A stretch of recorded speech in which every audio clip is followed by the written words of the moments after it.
मैं राजेश श्री अरविंदो सोसाइटी की तरफ से आपका स्वागत करता हूं।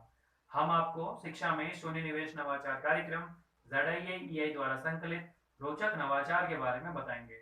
हम इनोवेटिव पाठशाला के अंतर्गत महाराष्ट्र की कक्षा 3 की हिंदी विषय की पुस्तक के पाठ 25 अपनी प्रकृति में शब्द सागर नवाचार का क्रियान्वयन इस वीडियो में हम देखेंगे। सबसे पहले अपनी प्रकृति का सारांश मैं आपको बताना चाहता हूँ। अपनी प्रकृति में प्रकृति से प्राप्त होने वाले विभिन्न उपहारों के बारे में छात्रों को जानकारी दी जाती है, उसके ऊपर ही आधारित है। आइए हम बात करते हैं शब्द सागर नवाचार की नवीनता के बारे में।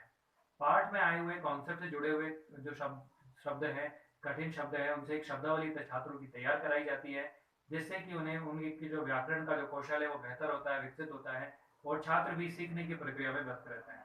आइए हम बात करते हैं नवाचार के क्रियान्वयन के बारे में। प्रस्तुत पाठ में जब नवाचार क्रियान्वित किया जाता है तो छात्रों को एक शब्दावली तैयार कराई जाती है जो कि कठिन शब्दों पर आधारित होती है, जिससे कि छात्रों का व्याकरण कौशल बढ़ता है। छात्र भी सीखने की प्रक्रिया में भी व्यस्त रहते हैं। आइए हम बात करते हैं नवाचार के क्रियान्वयन की अवधि के बारे में। तो ये मात्र 20 मिनट की होती है।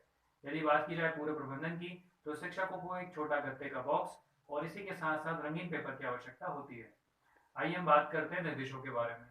शिक्षकों के लिए इसमें निर्देश ये है कि जो जो गतिविधि करानी उससे पहले पाठ पढ़ाया जब जा रहा है उसी दौरान कठिन शब्दों को छात्रों को नोट करने के लिए कहा जाता है और उनसे ये भी कहा जाता है कि घर जाकर इन कठिन शब्दों की उनको पर्ची बनाकर लानी है।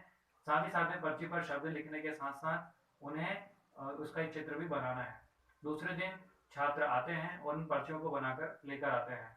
शिक्षक छात्रों के समक्ष वे गत्ते का बॉक्स रखते हैं और छात्रों की जिज्ञासा बढ़ाते हुए पूछते हैं कि क्या आप हमें बता पाएंगे कि इस बॉक्स के साथ हम क्या करने वाले हैं। तो छात्र भी जिज्ञासा के बढ़ने के बाद ऐसा उत्तर देते हैं कि हमें पता नहीं, या फिर कहते हैं खेल खेलने वाले हैं। शिक्षक कहते हैं बिल्कुल सही पहचाना, आज हम इससे खेल खेलने वाले हैं जिसका नाम होगा शब्द सागर। तो छात्र जो भी रचनात्मक हैं वे उन्हें बुलाते हैं कि क्या आप में से ऐसा कोई छात्र है जो कि इस बॉक्स को सजाना पसंद करेगा। तो सब एक एक करके जो भी छात्र रचनात्मक है वे आगे आते हैं और रंगीन पेपर की सहायता से बॉक्स को सजाते हैं। शिक्षक किसी एक छात्र को बुलाकर इस बॉक्स के ऊपर शब्द सागर लिखवा लेते हैं, जिससे कि छात्रों को स्पष्ट हो जाता है कि जो उनसे पर्चियां बनवाई गई थी उसका मकसद क्या था। वह सारी की सारी पर्चियां इस बॉक्स के अंदर डाल दी जाती है। इसके बाद शिक्षक शब्द सागर जो खेल है इसके नियम छात्रों के साथ साझा करते हैं। वे उन्हें बताते हैं कि सभी छात्रों को एक एक कर आना है और इसी के साथ साथ एक एक करके सबको पर्ची उठानी है।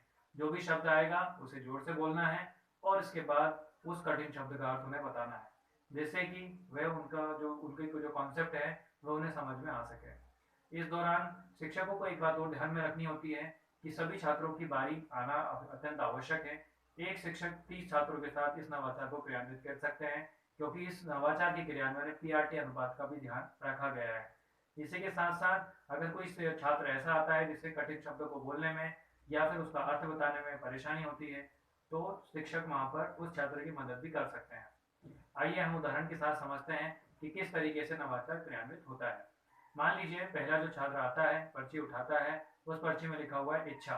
वह सबसे पहले जोर से बोलता है इच्छा और उसके बाद फिर उस शब्द का अर्थ बताता है कि इच्छा का अर्थ कामना होता है।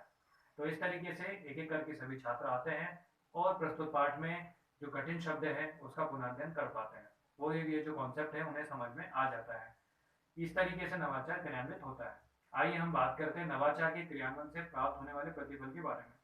प्रतिफल यह प्राप्त होता है कि जो कही जा रही कहानियां कविताएं हैं, इससे संबंधित जो शब्द आते हैं और इससे संबंधित जो व्याकरण का कौशल है वह छात्रों का विकसित होता है। शब्दों को बेहतर तरीके से देखते हैं, उनको अवलोकन करते हैं।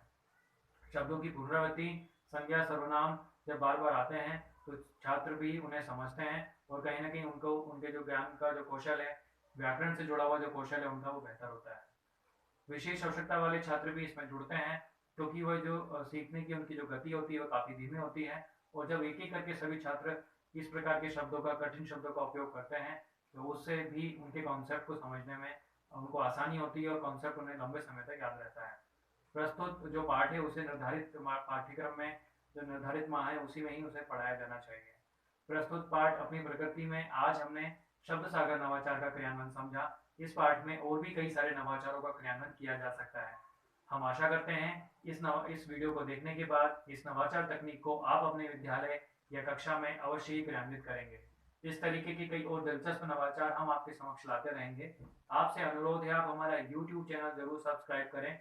यदि इस वीडियो को आप फेसबुक पर देख रहे हैं तो हमारा पेज ZIAEI जरूर लाइक करें। इस वीडियो में डिस्क्रिप्शन में एक लिंक दिया गया है जिस पर क्लिक कर आप इनोवेटिव पाठशाला ऐप डाउनलोड कर सकते हैं। इस वीडियो को देखने और लाइक करने के लिए आपका बहुत बहुत धन्यवाद।